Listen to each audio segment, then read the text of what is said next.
Indonesia telah merebut posisi nomor 1 dalam peringkat destinasi wisata teratas dunia. Jumlah kedatangan di bandara-bandara di Indonesia telah memecahkan rekor, dan penemuan mengejutkan yang dialami oleh para ahli dari Amerika di Indonesia telah menjadi pelajaran berharga bagi seluruh dunia. Setiap hari, 210.000 orang membanjiri Bandara Internasional Soekarno-Hatta. Tahun ini saja, 20 juta wisatawan asing telah mengunjungi Indonesia. Turis dari seluruh dunia seolah tak terbendung membanjiri negeri ini. Dan seorang wakil presiden dari sebuah grup hotel Amerika yang sebelumnya meremehkan dan menganggap Indonesia dinilai terlalu tinggi, setelah 1 kali kunjungan, segera memutuskan untuk membangun hotel di Jakarta. Pesona apa dari Indonesia yang mampu membuat raksasa hotel dunia sekalipun bertekuk lutut? Selamat siang, nama saya Richard Richardson. Saya bekerja sebagai wakil presiden Rosewood Hotel Group. Rosewood adalah merek hotel ultra mewah untuk kalangan 1% teratas di dunia. Harga kamar termurah kami mulai dari 10 juta rupiah per malam, dan suite bisa mencapai lebih dari 50 juta rupiah. Setelah lebih dari 20 tahun berkecimpung di industri perhotelan, saya selalu bangga karena merasa paling memahami pasar premium di New York dan Dubai. Namun, cerita yang akan saya sampaikan ini adalah momen ketika saya menyadari betapa bodohnya keyakinan diri saya itu. Kejadiannya berlangsung pada minggu pertama bulan November 2025 di ruang rapat kantor pusat kami di Los Angeles, Amerika Serikat. 48 eksekutif berkumpul, dan di layar proyektor terpampang laporan strategi pasar Asia. Jessica, kepala divisi pemasaran, memulai presentasinya. Ia menunjukkan data bahwa jumlah pengunjung asing ke Jakarta akan melampaui 10 juta orang tahun ini. Grafiknya melonjak tajam, angka-angkanya tampak fantastis. Namun, saya menggelengkan kepala. Jakarta. Sejujurnya, saya skeptis. Tentu saja turis akan berdatangan jika film-film Indonesia sedang tren atau musiknya populer di media sosial. Tapi sampai kapan itu akan bertahan? Tren akan berlalu. Bali adalah impian para pelancong, dan Singapura adalah pusat bisnis dan budaya. Lalu, Jakarta, saya mengangkat tangan dan berkata, saya rasa Jakarta terlalu dilebih-lebihkan. Saya sungguh-sungguh berpikir begitu. Ruang rapat menjadi hening. Beberapa orang mengangguk setuju, tetapi Jessica menunjukkan ekspresi kecewa. Saya meletakkan tangan di atas meja dan melanjutkan, apa yang akan tersisa setelah demam budaya pop Indonesia ini mereda? Memang benar, satu film yang sukses bisa mendatangkan banyak turis. Tapi bisakah kita menjamin ini akan berlanjut selama 10, 20 tahun? Kita adalah grup hotel premium. Kita tidak bisa berinvestasi pada tren jangka pendek. Saat itu, Richard Tan, Direktur Wilayah Asia, menyela. Dia adalah seorang veteran yang telah lama mengelola pasar Hong Kong dan Singapura. Richard menatap lurus ke arah saya dan bertanya dengan tenang. Richard, apakah Anda pernah ke Jakarta? Saya terdiam sejenak. Belum pernah. Sebenarnya, saya hanya pernah singgah di Indonesia untuk transit. Richard menganggap keheningan saya sebagai jawaban dan melanjutkan. Jangan hanya melihat angka. Pergilah ke sana dan lihat sendiri. Coba berjalan di sepanjang Jalan Sudirman, lewati Bundaran HI. Lalu, coba bicara lagi di ruang rapat ini. Apakah Jakarta terlalu dilebih-lebihkan? Suasana di ruang rapat menjadi canggung. Beberapa eksekutif saling berpandangan. Nada bicara Richard tidak menantang, tapi terasa seperti sedang menguji saya. Saya bersandar di kursi dan berpikir sejenak. Tidak ada alasan untuk menolak. Justru ini adalah kesempatan untuk membuktikan bahwa saya benar. Baiklah. Saya akan ke sana. Jessica menghela napas lega, dan Richard tersenyum tipis. Rapat pun berakhir, dan 3 hari kemudian, saya sudah memesan tiket pesawat ke Jakarta. Penerbangan memakan waktu hampir 20 jam. Saya membuka laptop dan mulai meneliti data tentang Jakarta. Analisis pasar hotel, laporan tren pariwisata, hingga pergerakan kompetitor. Namun, semakin banyak saya membaca, keyakinan saya semakin kuat. Jakarta dinilai terlalu tinggi. Di dalam pesawat, saya memandang keluar jendela. Samudra Pasifik terbentang di bawah awan. Saya berjanji pada diri sendiri, 1 minggu sudah cukup. Setelah kembali, aku akan bilang pada Richard, Jakarta tidak cocok untuk merek kita. Namun, yang tidak saya ketahui adalah bahwa 1 minggu itu akan membalikkan semua pemikiran saya. Saya tiba di Bandara Soekarno-Hatta pukul 8 pagi. Begitu keluar dari lobi kedatangan, saya tertegun. Saya tidak menyangka bandara ini begitu luas dan bersih. Papan penunjuk arah ditulis dalam berbagai bahasa, dan lantainya berkilau seperti cermin. Namun saya segera menggelengkan kepala. Hanya karena bandaranya bagus, bukan berarti seluruh kotanya menarik. Saya menarik koper dan langsung menuju kereta bandara. Saya memutuskan untuk mencari hotel nanti. Pertama-tama saya ingin melihat kawasan Sudirman dan Bundaran HI, tempat yang paling sering disebutkan dalam laporan pemasaran. Sejujurnya, saya tidak berharap banyak. 1 atau 2 distrik perbelanjaan bisa ditemukan di kota manapun. Saya turun di stasiun BNI City dan berjalan keluar menuju jalan utama. Saat itulah, saya melihat lautan manusia. Bukan, ini adalah gelombang manusia, jalanan trotoar penuh sesak. Padahal baru pukul 10 pagi. Tetapi nyaris tidak ada ruang untuk melangkah. Sambil berjalan perlahan, saya mengamati sekitar. Orang-orang membawa tas belanja seolah tak ada habisnya, dan setiap toko dipenuhi antrean. Namun yang mengejutkan, mereka bukan orang Indonesia. 2 wanita yang melewati saya sedang bercakap-cakap dalam bahasa Prancis. Di belakang mereka, saya mendengar bahasa Vietnam, dan di belakangnya lagi, bahasa Inggris. Saya berhenti dan menajamkan telinga. Bahasa Mandarin, Jepang, Thai, bahkan Spanyol. Kawasan ini seperti PBB dalam skala kecil. Di depan sebuah toko kosmetik lokal, lebih dari 15 orang berbaris. Saya mendekati salah satu wanita di antrean itu. Dia adalah seorang wanita berusia awal 30-an, yang berbicara bahasa Inggris dengan aksen Australia. Saya bertanya dengan hati-hati, "Maaf, apa yang membawa Anda datang ke Indonesia?" Dia tersenyum dan mengangkat tas belanjanya. Ada 4 buah, karena bersih, menyenangkan, dan harganya terjangkau. Ini sudah kunjungan saya yang keempat kalinya loh. Saya terkejut. Keempat kalinya? Ke kota yang sama? Dia mengangguk dan menjawab. Setiap kali datang, selalu ada yang baru. Tahun lalu saya menjelajahi Blok M. Kali ini saya berencana ke kota tua juga. Ada lebih dari 10 tempat makan enak yang direkomendasikan teman-teman saya. Saya mengucapkan terima kasih dan pergi.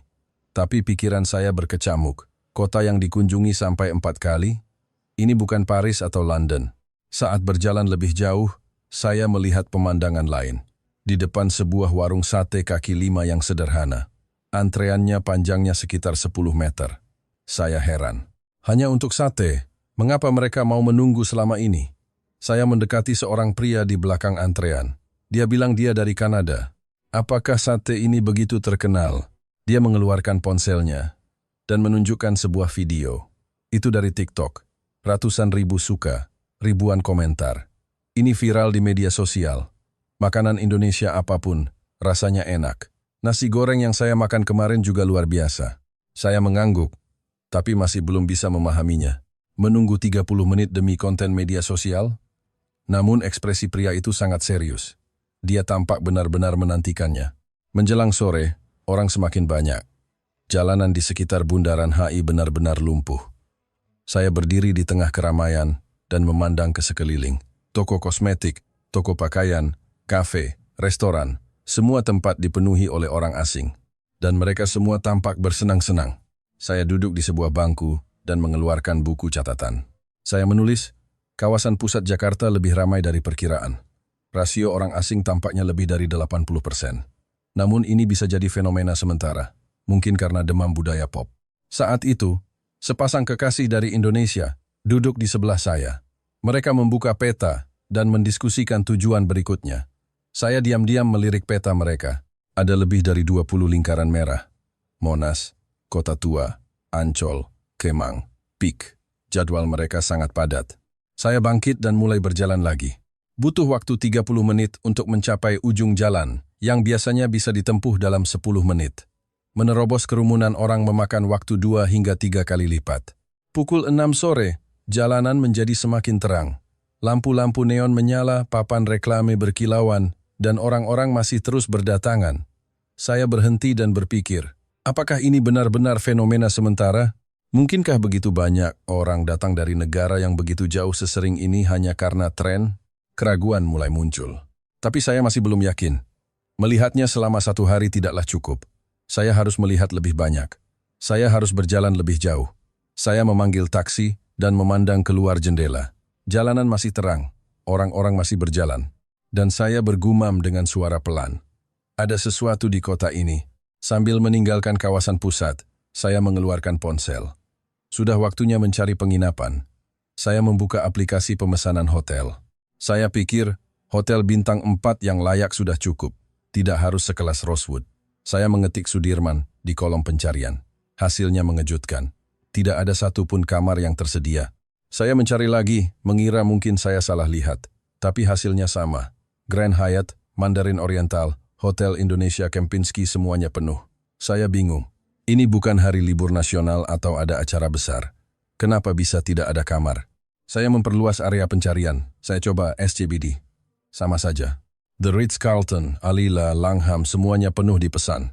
Saya menurunkan standar harga dari bintang 4 ke bintang 3. Tetap sia-sia. Saya memeriksa Kuningan. Saya memeriksa Gatot Subroto. Bahkan saya mencari hotel di dekat bandara. Tapi tidak ada kamar kosong dimanapun. Saya bersandar di kursi belakang taksi dan menghela napas. Bagaimana mungkin ini terjadi? Apakah Jakarta adalah kota yang kekurangan akomodasi separah ini? Saya berkata kepada sopir, saya sedang mencari hotel, tapi sepertinya semuanya penuh. Sopir itu melirik saya dari kaca spion dan berkata, sekarang susah Pak, turis asing banyak sekali, hotel selalu penuh, apalagi akhir pekan atau menjelang libur. Pesan 2 bulan sebelumnya saja kadang terlambat. Saya tidak bisa percaya. 2 bulan sebelumnya. Sopir itu memberitahu ada sebuah hotel kecil di daerah Cikini. Katanya hotel bintang 3, tapi sering digunakan oleh orang asing. Saya memintanya mengantar saya ke sana. Tidak ada pilihan lain. Saya tiba di Cikini lewat pukul 8 malam. Hotel yang direkomendasikan sopir taksi itu tampak lebih tua dari yang saya bayangkan. Fasadnya seperti bangunan tahun 80-an dan papan namanya sudah pudar. Tapi begitu saya masuk ke lobi, saya terkejut lagi. Penuh sesak oleh orang. Di depan meja resepsionis, lebih dari 10 orang mengantre. Sebagian besar dari mereka adalah orang asing. Turis Eropa dengan ransel besar, wisatawan Asia Tenggara yang menarik koper, dan keluarga dari Tiongkok. Lobinya seperti ruang tunggu bandara. Saya mengantre di paling belakang. Orang di depan saya adalah seorang wanita dari Prancis. Dia sedang berbicara dengan temannya dalam bahasa Prancis. Saya mencuri dengar percakapan mereka. Mereka bilang hotel ini bagus untuk harganya. 1,5 juta rupiah per malam. Lokasinya bagus dan bersih. Setelah menunggu 20 menit, giliran saya tiba. Saya bertanya kepada staf apakah ada kamar kosong. Staf itu memeriksa komputer dan mengangguk. Tinggal 1 kamar, Pak. Kamar single. Tanpa ragu, saya langsung memesannya. Saya mengambil kunci kamar dan menuju lift. Di depan lift juga ada orang yang menunggu. Saya harus menunggu 3 kali giliran sebelum akhirnya bisa masuk. Lift itu sempit, penuh sesak dengan 6 orang. Saya turun di lantai 7 dan berjalan di sepanjang koridor. Koridornya sempit, dan karpetnya sudah usang. Tapi anehnya, bersih. Kamar saya nomor 715. Saya membuka pintu dan melihat sebuah ruangan kecil. 1 tempat tidur, 1 meja, 1 jendela kecil. Itu saja. Saya meletakkan koper di sudut dan duduk di tempat tidur. Saya berpikir, seorang wakil Presiden Rosewood menginap di Hotel Bintang 3 di Cikini. Apakah ini normal? Saya melihat keluar jendela. Jalanan Cikini terlihat di bawah. Lampu-lampu berkedip dan orang-orang berlalu lalang. Saya membuka laptop dan memeriksa email. Ada pesan dari Richard Tan. Bagaimana Jakarta? Saya ragu sejenak. Apa yang harus saya balas? Pusat kotanya lebih ramai dari dugaan. Semua hotel penuh. Kata-kata itu berputar di kepala saya. Tapi saya tidak membalasnya. Saya merasa ini masih terlalu dini. Keesokan paginya, saya bangun lebih awal. Saya turun ke restoran di lantai 1 untuk sarapan. Restoran itu sudah penuh sesak. Sekitar 30 orang mengantre di sekitar meja prasmanan kecil. Saya mengambil roti dan kopi, lalu duduk di kursi sudut. Di meja sebelah, ada sebuah keluarga dari Jerman. Sang ayah membuka peta dan menjelaskan rencana hari ini. Monas, Kota Tua, Glodok. Jadwal mereka padat. Setelah selesai makan, saya turun ke lobi. Meja resepsionis kembali ramai. Pemandangan yang sama, persis seperti tadi malam. Orang asing masuk membawa barang bawaan mereka, dan staf sibuk melayani. Saya keluar dan berjalan di sepanjang jalan. Jalanan Cikini di pagi hari cukup tenang. Tapi saat saya berjalan menuju stasiun, orang-orang mulai terlihat. Para pekerja yang berangkat ke kantor, para turis yang memulai penjelajahan mereka. Kota ini telah terbangun. Saya masuk ke sebuah kafe dan memesan kopi. Saya duduk di dekat jendela dan memandang keluar. Saya teringat kejadian semalam. Kekurangan hotel di Jakarta bukanlah masalah sederhana. Ini berarti permintaan jauh melampaui pasokan. Saat itu saya sadar, Jakarta kewalahan menangani turis. Atau lebih tepatnya, fasilitas akomodasi tidak mampu mengimbangi permintaan. Kalau begitu, bukankah ini sebuah peluang? Artinya, ada banyak ruang bagi hotel premium untuk masuk. Saya mengeluarkan ponsel dan mulai membuat catatan. Analisis permintaan pasar hotel Jakarta. Fenomena kekurangan pasokan. Potensi pasar premium. Kata demi kata tertulis. Dan saya berpikir, mungkin Richard Tan benar. Mungkin saya yang salah. Keesokan paginya, saya menuju Kota Tua. Saya membaca informasi bahwa ini adalah area di mana bangunan-bangunan bersejarah dilestarikan, jadi saya menduga akan ada banyak turis. Namun, apa yang saya lihat berbeda dari perkiraan. Saya keluar dari stasiun dan berjalan menuju Taman Fathahillah. Memang banyak turis, tapi perilaku mereka aneh. Bukannya menuju museum, mereka malah masuk ke Indomaret. Karena penasaran, saya mengikuti mereka masuk. Saat itu mendekati waktu makan siang. Di dalam minimarket itu penuh dengan orang asing. Mereka memilih nasi bungkus, mengambil mie instan cup. Seorang wanita Eropa memasukkan 6 botol susu kemasan ke dalam keranjangnya. Sambil berdiri di depan kasir, saya mengamati mereka. Seorang pria Australia bertanya kepada kasir bagaimana cara menghangatkan nasi bungkusnya. Kasir itu dengan ramah menunjukkan cara menggunakan microwave. Pria itu mengucapkan terima kasih sambil tersenyum, lalu keluar membawa nasi bungkusnya yang hangat. Saya pun keluar. Di bangku-bangku taman, para turis duduk sambil menyantap makanan dari minimarket. Nasi bungkus, mie instan cup, aneka gorengan. Mereka makan dengan santai, seolah-olah mereka adalah penduduk lokal. Saya duduk di sebelah seorang wanita Jerman. Dia sedang makan nasi kucing. Saya dengan hati-hati bertanya, "Mengapa Anda makan makanan dari minimarket?" Dia tersenyum dan menjawab, "Saya melihat di YouTube bahwa orang Indonesia suka makan siang praktis dari minimarket. Jadi saya ingin mencobanya juga." Saya terkejut. Turis meniru kehidupan sehari-hari penduduk lokal? Dia melanjutkan ceritanya. Tujuan perjalanannya adalah untuk mencoba hidup seperti orang Indonesia. Mengunjungi candi itu bagus, tapi saya ingin merasakan Indonesia yang sebenarnya, katanya. Saya mengucapkan terima kasih dan beranjak dari sana. Saya berjalan lebih jauh, menuju arah Glodok. Saat melewati sebuah gang, saya berhenti di depan sebuah warung makan. Warung bakmi. Ada antrean di depannya, sekitar 15 orang. Tapi yang mengejutkan, sebagian besar dari mereka adalah orang asing. Saya mendengar campuran bahasa Prancis, Inggris, dan Mandarin. Saya mendekati sepasang kekasih dari Prancis di ujung antrean. "Bagaimana kalian tahu tentang tempat ini?" tanya saya. Pria itu menunjukkan ponselnya. Itu Instagram. Di tagarnya tertulis, "Bakmi, kuliner Jakarta, rekomendasi orang lokal." Wanita itu berkata, "Tempat seperti ini lebih baik daripada restoran Michelin. Kita bisa merasakan makanan asli Indonesia." Dia bercerita dengan mata berbinar bahwa kemarin dia makan di warung sate dan rasanya sangat lezat. Saya mengangguk dan pergi. Pikiran saya campur aduk. Yang dicari para turis bukanlah makanan mewah. Mereka mencari apa yang dimakan oleh penduduk lokal. Saya meninggalkan warung itu dan terus berjalan. Kemudian saya melihat sebuah papan nama yang tidak biasa, tertulis pijat tradisional. Di pintu masuk bangunan itu, lagi-lagi ada orang asing yang berdiri. Karena penasaran, saya mendekati mereka. Saya bertanya apakah mereka akan mencoba pijat. Seorang wanita dari Thailand mengangguk dan menjawab, "Saya melihatnya di sebuah film Indonesia. Para tokohnya sering pergi ke tempat pijat untuk bersantai setelah lelah bekerja." Dia berkata dia sangat ingin merasakannya. Saya tidak bisa menyembunyikan keterkejutan saya. Sesuatu yang sangat biasa bagi orang Indonesia telah menjadi pengalaman istimewa bagi orang asing. Saat itu, saya sadar.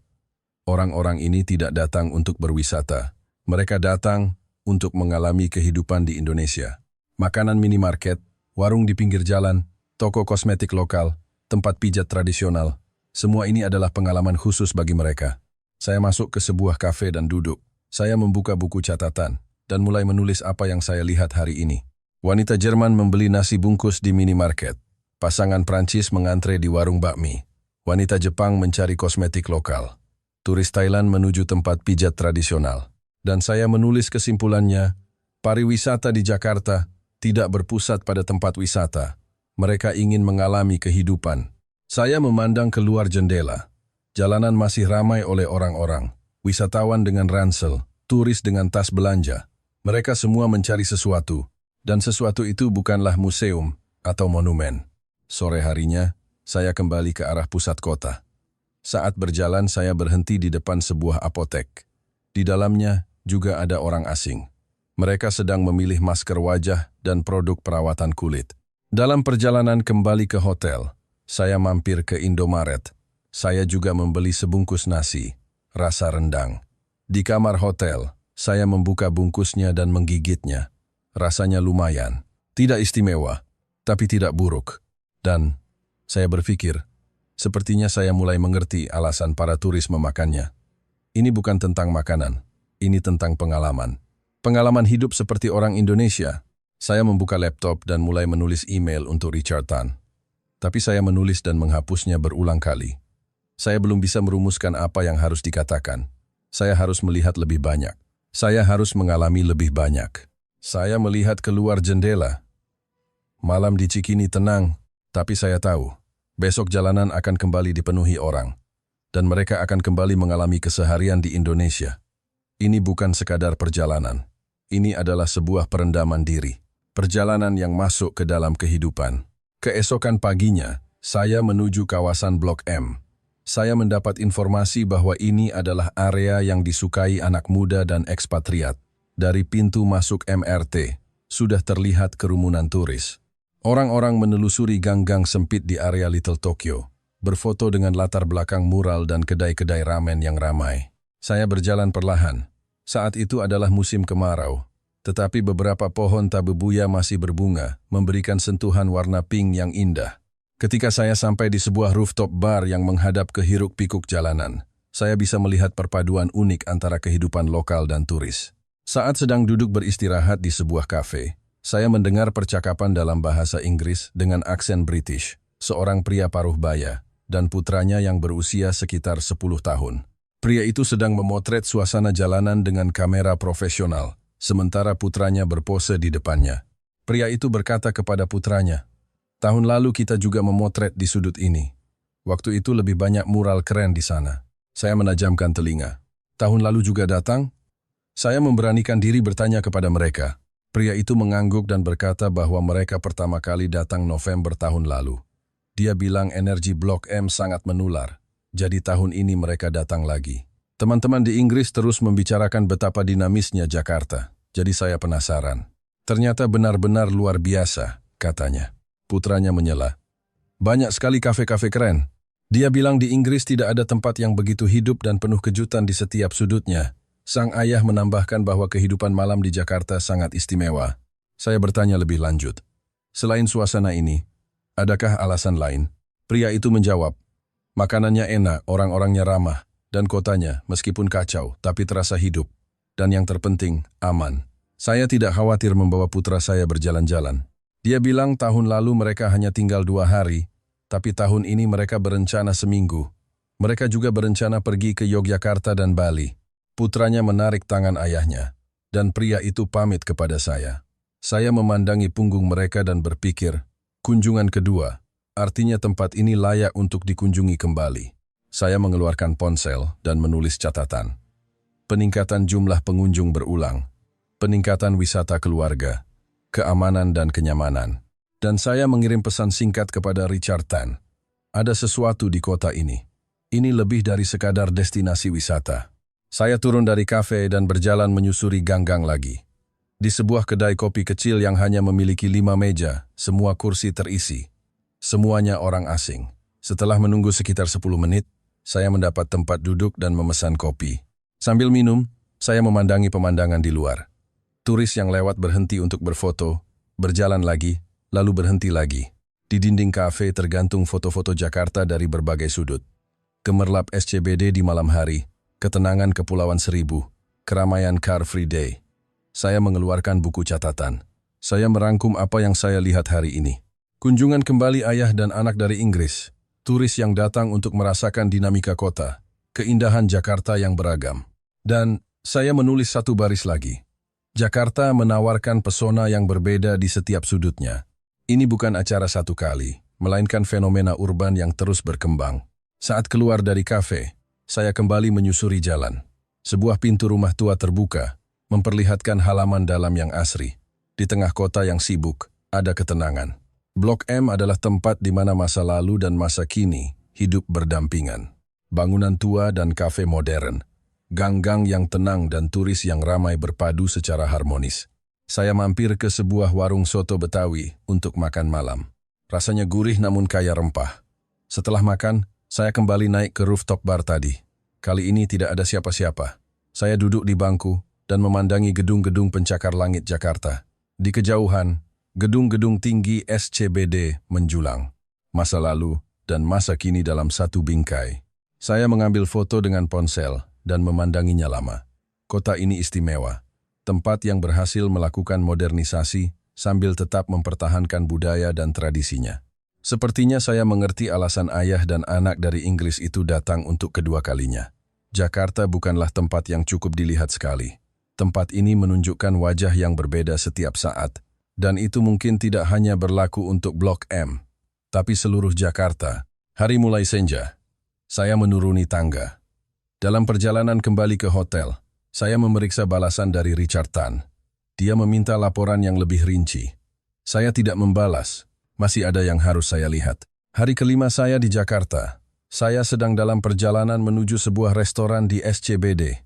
Hari ini, saya memiliki janji pertemuan dengan mitra media dari Indonesia. Mereka akan memberikan wawasan lokal tentang pasar hotel di Jakarta. Restoran itu mewah, sebuah restoran Italia yang terletak di lokasi utama di pusat kota. Di meja, sudah ada dua orang yang duduk, Budi Santoso dan Ratna Wijaya. Mereka adalah orang Indonesia yang menjalankan perusahaan konsultan perhotelan di Jakarta. Saya bertukar salam dan duduk. Pak Budi memulai pembicaraan. Dia mengatakan bahwa pasar hotel di Jakarta telah tumbuh pesat dalam 3 tahun terakhir. Jumlah wisatawan asing meningkat 20% setiap tahunnya, katanya. Tapi pasokan hotel tidak mampu mengimbangi permintaan. Ibu Ratna mengeluarkan beberapa dokumen dan menunjukkannya kepada saya. Tingkat hunian rata-rata hotel premium di Jakarta lebih dari 90%, katanya. Pada akhir pekan, angkanya mendekati 100%. Saya mengangguk sambil membaca dokumen itu. Angka-angka tersebut sesuai dengan apa yang saya alami beberapa hari terakhir. Pak Budi melanjutkan penjelasannya. Permintaan hotel di kawasan Sudirman dan SCBD sangat meledak. Pelancong bisnis dan wisatawan membanjiri area ini. Hotel-hotel yang sudah ada penuh sepanjang tahun. Saya bertanya, apakah tren ini berkelanjutan? Ibu Ratna menjawab, demam Indonesia bukan lagi sekadar tren. Kini telah menjadi fenomena budaya yang mapan. Film, musik, kecantikan, makanan konten Indonesia di berbagai bidang memperluas pengaruhnya secara global. Pak Budi menambahkan, rata-rata lama tinggal wisatawan juga meningkat. 3 tahun lalu hanya 2,3 hari, sekarang sudah menjadi 5 hari hingga 1 minggu. Saat itu, ponsel saya berdering. Panggilan dari kantor pusat LA, Markus dari tim investasi. Saya permisi untuk menjawab telepon. Markus langsung ke pokok permasalahan. Dia menyatakan keprihatinannya terhadap proyek Jakarta. Tim investasi telah menganalisis, dan pasar Asia Tenggara lainnya jauh lebih efisien, katanya. Bangkok, Ho Chi Minh, Kuala Lumpur, potensi pertumbuhan kota-kota ini lebih besar dari Jakarta. Saya menanggapinya dengan tenang. Jakarta adalah pasar yang berbeda dari kota-kota itu. Basis pelanggan premiumnya kuat, dan tingkat kunjungan kembalinya tinggi. Markus menjawab dengan nada tidak yakin. Kalau melihat angka, Asia Tenggara lain lebih baik. Return on investment-nya lebih tinggi. Saya terdiam sejenak. Jika ini saya beberapa hari yang lalu, saya akan setuju dengan Markus. Tapi sekarang berbeda. Jakarta yang saya lihat dengan mata kepala sendiri tidak bisa dijelaskan hanya dengan angka di laporan. Saya berkata dengan hati-hati, pikiranmu akan berubah jika kau datang ke Jakarta. Coba jalan sendiri di sekitar Bundaran HI. Bicara dengan para turis, kau akan mengerti. Markus tertawa singkat. Jangan mengambil keputusan secara emosional. Data itu yang penting. Telepon ditutup. Saya meletakkan ponsel dan menghela napas. Pak Budi dan Ibu Ratna menatap saya. Saya meminta maaf dan melanjutkan percakapan. Tapi hati saya gundah. Apa yang dikatakan Markus tidak salah. Jika hanya melihat angka, pasar lain mungkin terlihat lebih menarik. Tapi Jakarta memiliki sesuatu yang tidak bisa diukur dengan angka. Ibu Ratna bertanya dengan hati-hati. Apakah respons dari kantor pusat kurang baik? Saya menjawab dengan jujur. Mereka skeptis. Banyak yang berpikir Jakarta dinilai terlalu tinggi. Pak Budi mengangguk. Saya juga awalnya berpikir begitu. Tapi setelah tinggal di Jakarta selama 5 tahun, pikiran saya berubah. Kota ini terus berevolusi. Setelah makan malam, saya keluar dari restoran. Udara malam terasa sejuk. Saya memanggil taksi dan menuju hotel. Dari dalam mobil saya memandangi pemandangan di luar. Gemerlap lampu SCBD begitu memukau. Pikiran saya kalut. Suara Markus terus terngiang. Asia Tenggara lain lebih efisien. Lihat angkanya, jangan emosional. Tapi di saat yang sama, kata-kata Pak Budi juga teringat. Jakarta terus berevolusi. Kembali ke kamar hotel. Saya membuka laptop. Kotak masuk email saya penuh dengan pesan dari kantor pusat LA. Sebagian besar berisi pendapat skeptis tentang proyek Jakarta. Saya mulai membuat email baru, sebuah laporan sementara untuk Richard Tan. Tapi saya menulis dan berhenti berulang kali. Saya tidak yakin apa yang harus ditulis. Saya menghapus email itu dan memandang keluar jendela. Malam di Cikini tenang. Tapi hati saya tidak. Keyakinan yang saya miliki seminggu lalu telah goyah. Saya pikir Jakarta terlalu dilebih-lebihkan. Saya pikir demam budaya pop akan berlalu. Tapi sekarang berbeda. Kerumunan di Sudirman, kekurangan hotel, turis yang datang kembali, saran dari para ahli lokal, semuanya menceritakan kisah yang berbeda. Saya berbaring di tempat tidur dan menatap langit-langit. Besok, mungkin saya akan melihat lebih banyak hal, dan mungkin saat itu saya akan menemukan jawabannya. Tapi satu hal yang pasti, pikiran saya sedang berubah, perlahan, tapi pasti. Keesokan paginya, saya bangun lebih awal. Di lobi hotel, saya mengambil koran. Sambil minum kopi, saya membuka halaman ekonomi. Saat itulah sebuah artikel menarik perhatian saya. The Ritz-Carlton akan membangun hotel baru di lokasi utama di pusat kota Jakarta.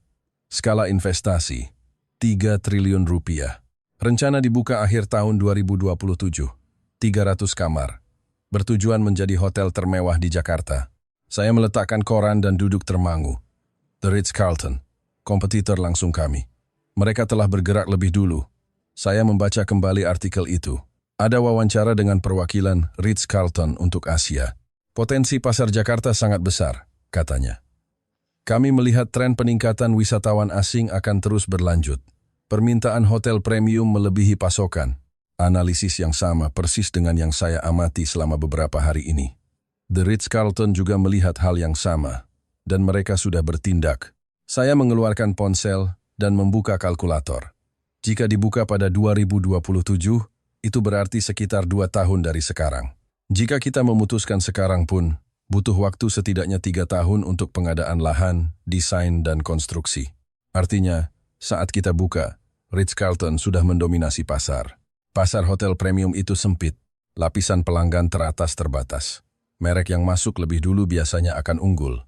Jika Ritz-Carlton lebih dulu membangun basisnya di Jakarta, kita akan selamanya menjadi yang kedua. Kopi saya sudah dingin. Saya bangkit dan kembali ke kamar. Saya membuka laptop dan mencari informasi tentang proyek Ritz-Carlton Jakarta. Lebih banyak artikel muncul, tidak hanya di media Indonesia, tetapi juga di media industri perhotelan internasional.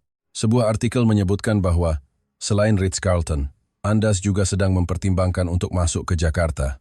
Semuanya merek sekelas kami. Industri sedang bergerak menuju pasar yang bernama Jakarta. Saya bersandar di kursi dan tenggelam dalam pikiran. Seminggu yang lalu, saya melihat Jakarta sebagai pasar yang dinilai terlalu tinggi. Tapi sekarang, jika Ritz-Carlton dan Andas semuanya mengincar pasar ini, apakah mereka semua salah? Atau apakah saya yang salah? Saya melihat keluar jendela. Di jalanan Cikini, orang-orang berangkat kerja. Pemandangan pagi yang biasa. Tapi kepala saya terasa rumit. Ponsel saya berdering. Richard Tan. Saya menjawabnya. Richard bertanya dengan suara tenang. Sudah lihat berita Ritz-Carlton? Saya menjawab ya. Richard berkata, kompetitor sedang bergerak. Kita juga harus cepat mengambil keputusan. Tapi suasana di kantor pusat masih skeptis. Rapat komite investasi akan diadakan minggu depan. Saya butuh laporan yang jelas sebelum itu. Saya mengerti, jawab saya. Saya menutup telepon dan duduk di depan laptop. Saya harus membuat laporan. Tapi apa yang harus saya tulis? Apakah Jakarta layak untuk diinvestasikan atau risikonya masih ada? Apa yang saya lihat beberapa hari ini melintas di benak saya. Kerumunan di Bundaran HI, kekurangan hotel, turis yang datang kembali. Wanita Jerman yang membeli nasi bungkus di minimarket. Ayah dan anak dari Inggris yang datang untuk kedua kalinya demi merasakan energi kota. Pasangan Prancis yang menjelajahi gang-gang demi mencari makanan lokal. Semuanya menceritakan hal yang sama. Jakarta adalah tempat yang istimewa. Bukan sekadar tujuan wisata, tapi tempat untuk mengalami budaya. Namun, suara Markus juga terdengar. Asia Tenggara lain lebih efisien. Lihat angkanya. Jangan terbawa perasaan. Tiba-tiba saya berpikir, mengapa Ritz-Carlton memilih Jakarta? Mereka pasti juga ragu seperti saya. Mereka pasti sudah menganalisisnya, melihat angka, mengevaluasi risiko. Namun, mereka tetap memutuskan, Jakarta. Saya kembali duduk di depan laptop dan mulai mengetik. Pertama, saya menulis judulnya, Analisis Pasar Hotel Jakarta dan Proposal Investasi. Kemudian, saya menuliskan satu persatu pengalaman saya selama beberapa hari ini. Fakta-fakta objektif, tingkat hunian hotel, tingkat pertumbuhan wisatawan, tingkat kunjungan kembali, rata-rata lama tinggal. Saya menyajikannya. Tapi angka saja tidak cukup. Saya juga menuliskan observasi saya. Orang-orang asing yang saya lihat di minimarket, antrean di warung bakmi, turis di kota tua, orang-orang yang menuju tempat pijat tradisional. Ini adalah hal-hal yang tidak bisa diungkapkan dengan angka. Saya mengetik selama 1 jam. Dan sampailah saya pada paragraf terakhir. Saya harus menulis kesimpulan, investasi atau tidak. Jari-jari saya berhenti di atas keyboard. Saya kembali melihat keluar jendela. Langit Jakarta cerah. Matahari menyinari gedung-gedung. Dan saya sadar. Hati saya sudah memutuskan. Diri saya yang seminggu lalu telah lenyap. Sosok yang berpikir Jakarta terlalu dilebih-lebihkan sudah tidak ada lagi. Ini adalah hari terakhir saya di Jakarta. Saya sedang membereskan barang-barang di kamar hotel. 1 minggu berlalu begitu cepat. Di dalam taksi menuju bandara, saya mengeluarkan buku catatan. Kerumunan di Sudirman, kekurangan hotel. Para pengunjung yang kembali pengamatan kecil ini telah membentuk sebuah gambaran besar. Di dalam pesawat kembali ke LA, saya menyelesaikan laporan akhir saya. Selama 12 jam, saya terus mengetik. Angka dan observasi, analisis dan proposal, semuanya saya tuangkan. 2 hari kemudian, di ruang rapat kantor pusat, sekitar 40 eksekutif berkumpul. Saya berdiri di podium. Di layar judul laporan saya terpampang, Rosewood Jakarta. Dari keraguan menjadi peluang. Saya mulai berbicara perlahan. 1 minggu yang lalu, saya mengatakan bahwa Jakarta adalah pasar yang dinilai terlalu tinggi. Tapi setelah melihatnya langsung, pikiran saya berubah. Saya menjelaskan bahwa rasio orang asing di pusat kota melebihi 80%. Dan tingkat hunian hotel premium di atas 90%. Tingkat kunjungan kembali mencapai 35%. The Ritz-Carlton sedang bergerak untuk membuka pada tahun 2027, kata saya. Jika kita terlambat masuk, kita akan menyerahkan pasar kepada kompetitor. Dan saya membacakan kalimat terakhir, Jakarta bukan sekadar pasar. Ini adalah sebuah peluang itu sendiri. Ruang rapat hening. Lalu, Richard Tan yang pertama kali bertepuk tangan. Eksekutif lain satu persatu mulai ikut bertepuk tangan. Ketua Komite Investasi berdiri dan mengadakan pemungutan suara. Satu persatu, tangan terangkat. Akhirnya, lebih dari 30 orang, jauh di atas mayoritas. Ketua menyatakan, proyek Jakarta disetujui. Setelah rapat selesai, saya duduk di meja saya dan memandang keluar jendela. Langit LA cerah. Di benak saya, terbayang pemandangan Jakarta. Richard Tan mendekat dan menepuk bahu saya. Kerja bagus. Keputusanmu untuk pergi ke sana memang tepat. Saya berpikir, 1 minggu yang lalu, saya yakin Jakarta terlalu dilebih-lebihkan.